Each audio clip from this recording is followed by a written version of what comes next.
La ville de Mulhouse a la responsabilité et la compétence pour entretenir et rénover les écoles maternelles et primaires. Les moyens doivent être prévus et à la hauteur pour ne pas les laisser dans des états de dysfonctionnement. Il a fallu attendre que l'école Victor Hugo tombe en ruine pour que la ville se décide à faire quelque chose.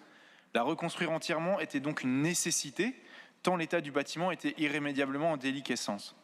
Même esprit pour la nouvelle construction au coteau.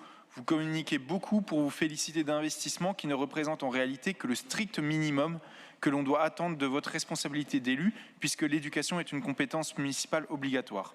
De manière générale, la majorité des bâtiments des écoles mulhousiennes est très mal isolée, avec des répercussions très difficiles pour les élèves et les équipes éducatives pendant les périodes de forte chaleur, mais aussi l'hiver. L'explosion des coûts d'énergie doit aussi être prise en compte. Il est normal qu'une ville entretienne ses écoles, de la cour au toit, en passant par les portes et les fenêtres.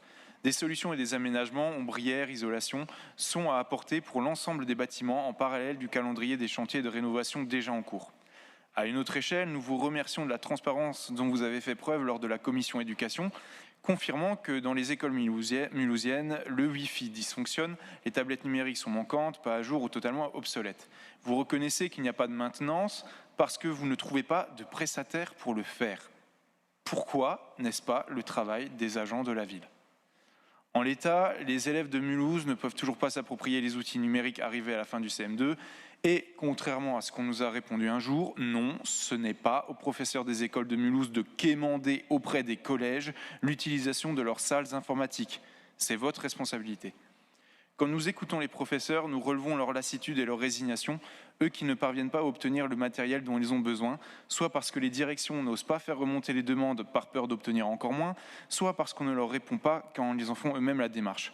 Une mission aussi essentielle que l'éducation ne peut se contenter du minimum, et encore moins dans une ville ayant des moyens aussi importants que la nôtre. Merci.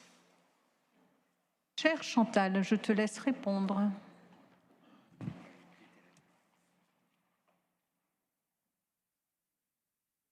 Je ne sais plus quoi répondre, Madame le maire. Ah ben, vous non plus. Ah ben, voilà, j'étais en train de me tenir la tête aussi.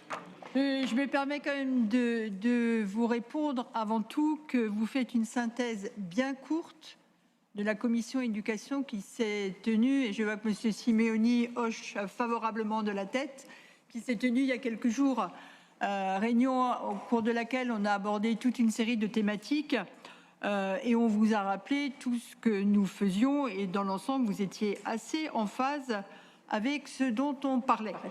Monsieur Simoni continue à hocher la tête favorablement, donc il confirme ce que je suis en train de dire. Ceci étant, Monsieur Fleck, je me permets juste de rappeler, puisque vous faites allusion à cette commission, je vous ai interrogé en vous disant est-ce que vous pouvez nous faire des retours des écoles qui parlent de ce dysfonctionnement, des enseignants qui disent qu'ils sont obligés de venir avec leur ordinateur portable. Et j'ai constaté une fois de plus que vous n'avez qu'un exemple d'une école à Mulhouse, qui est l'école Cellier. Toujours la même. Et il n'y a pas de hasard si c'est cette école-là qui vous informe. On a 63 écoles à Mulhouse. Les équipements numériques, je voulais rappeler également, les équipements numériques sont décidés, j'allais presque dire votés, même si c'est en conseil municipal que ça passe après, mais dans un comité de pilotage où nous nous retrouvons aux côtés de l'éducation nationale, le socle nécessaire à l'école élémentaire a été défini dans ce cadre-là avec des enseignants, des directeurs d'école. L'année 2023 a acté le principe que nous équipions les écoles maternelles avec un socle de base, là aussi défini dans le cadre de ce comité de pilotage éducation nationale ville. Donc vos interrogations m'étonnent très fortement. Alors oui, je ne suis pas en train de dire que tout est parfait. Oui, nous avons un problème de maintenance.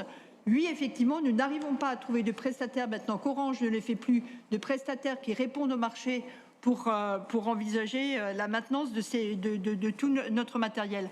Alors c'est vrai que nous avons évoqué, nous ne demandons pas aux enseignants de le faire, mais nous avons évoqué, nous l'évoquerons encore, Madame le maire, si vous en êtes d'accord, mais je crois que c'est prévu lors de notre prochaine réunion avec le DAZEN. Absolument. Nous allons réfléchir à est-ce qu'au niveau du premier degré, on ne pourrait pas faire un peu ce qui existe au niveau du second degré, à savoir le second degré, il y a un enseignant référent par collège ou par lycée qui est payé pour pouvoir assurer la maintenance au sein de l'école. Nous sommes prêts au niveau de la ville à dire nous allons payer ces professionnels de l'éducation nationale qui accepteraient de mettre leurs compétences au service de leurs collègues de l'école pour pouvoir assurer la maintenance. Ce n'est pas un défaut de notre part, c'est nous n'avons aucun prestataire depuis qu'Orange ne le fait plus pour assurer la maintenance. Et ce n'est pas propre à Mulhouse, hein. Ce n'est pas propre à Mulhouse.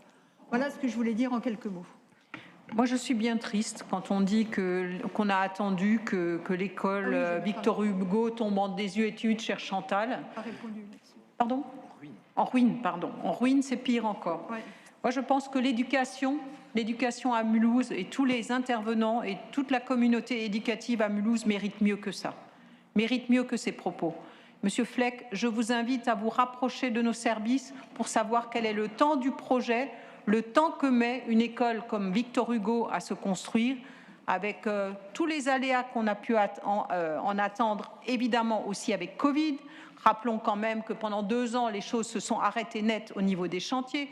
Donc ne nous dites pas que nous avons attendu que Victor Hugo tombe en ruine pour pouvoir réagir. Ce projet, il est dans les cartons depuis très longtemps.